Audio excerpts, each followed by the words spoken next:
As you know that my concern to say, my dear students, as the boss, today I am going to teach you use of dash. Yes, आपने सही सुना। आज की class में dash का class होगा। अक्सर हम भूल जाते हैं, जब सर पढ़ाते हैं कहते हैं डैश दीजिए, कहाँ डैश दिया जाता है, हम वहाँ कंफ्यूज हो जाते हैं। तो डैश के यूज के बारे में देखते हैं, तो इसका नॉर्मल वाइज हम लोग सीख लेंगे, जान लेंगे। तो डैश के यूज क्या होता है? तो डैश के यूज सेंटेंस में हेजिटेशन का बोध कराने के लिए किया जाता है। जी हाँ, हेजिटेशन यानी रुक रुक कर जब किसी बात को बोलना हो, उस स्थिति में, उस सिचुएशन में, उस स्थिति में डैश यूज होता है। जैसे बोलते हैं she said I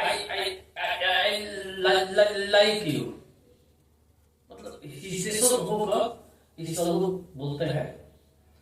तो इसको बोलते हैं she said I like you, वह बोली मैं आपको पसंद करती हूँ।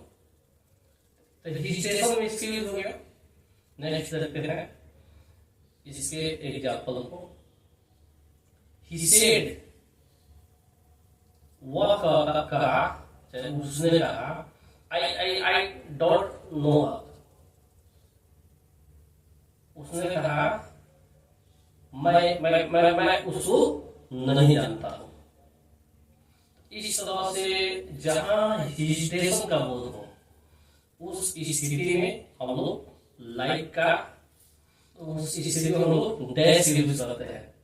हम लाइक बोल दिए क्योंकि इस सेंटेंस में लाइक था, तो हम समझे कि लाइक है, लेकिन इसको देख लीजिएगा, ठीक है।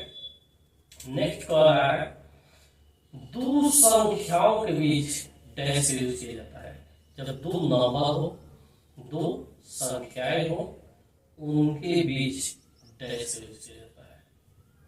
देखते हैं एग्जाम्पल में 15 से 20, 15 लिख दिए और डैश देकर 20 लिख दिए। इसका अर्थ यहाँ स्पष्ट हो गया, 15 से लेकर 20 तक। इस तरह के अगर संख्याएं आती है, उसमें लोग डैश से यूज करते हैं। 50 से 100 अर्थात 50 से लेकर 100 तक, 10,000 से लेकर 50,000, यानी 10,000 से लेकर 50,000 तक। इस तरह हम क्या देखें कि जब दो संख्याएं हो, तो उनके बीच डैश से यूज करते हैं। और इससे स्पष्ट होता है कि यहां से शुरू होता है और वहां तक ये जाएगा। आगे देखते हैं, बहुत सी बातों को जब एक ही शब्द के द्वारा सारांश के रूप में जब हम पकड़ पाते हैं, उस स्थिति में, उस सिचुएशन में डैश का यूज किया जाता है। बहुत सी बातें हो गई, अब हम चाहते हैं एक शब्द में हम बोल दें, उस स्थिति में हम डैश का यूज करेंगे। जैसे बोलते हैं पंक्चुअलिटी, रेगुलरली, सक्सेस, डैश दे दिए। एवरीथिंग डिपेंड्स ऑन हेल्थ, समय की पाबंदी, नियमितता, सफलता, ये सभी चीजें हमारे हेल्थ पर, हमारे स्वास्थ्य पर डिपेंड करती है, निर्भर करती है। तो इस आपको तो समझिए, पंक्चुअलिटी समय की पाबंदी हो गई, रेगुलरली नियमितता हो गया, और सक्सेस सफलता हो गया। ये किस पर डिपेंड कर रहा है? तो एवरीथिंग डिपेंड्स ऑन हेल्थ। जब हमारा हेल्थ अच्छा रहेगा, हम खुद स्वस्थ रहेंगे, तब नहीं इन सबका पालन करेंगे। एक शब्द में हम बोल दिए एवरीथिंग डिपेंड्स ऑन हेल्थ। इस तरह डैश का यूज करके एक बार हम बोल दिए। आगे देखते हैं, किसी कथन के पहले डैश यूज किया जाता है। कोई जैसे सेंटेंस होता है, जैसे कोई पर्सन बोला है तो उसका नाम हम लोग बोल देते हैं और डैश दे देते हैं। और जो सेंटेंस वे बोले हैं उसको हम बोल देते हैं।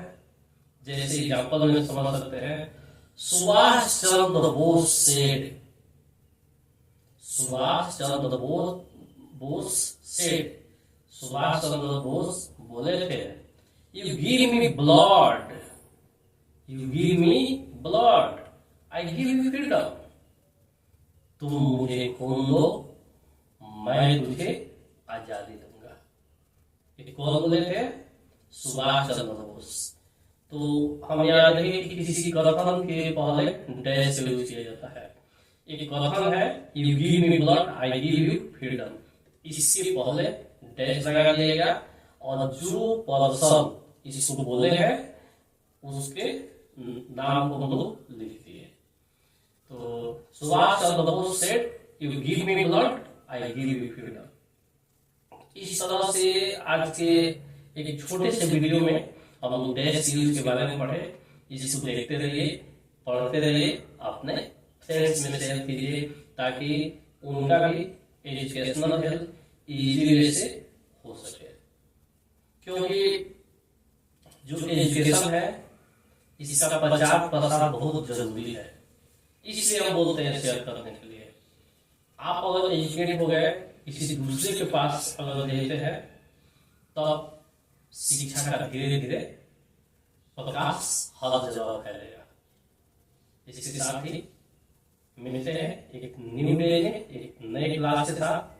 That's all.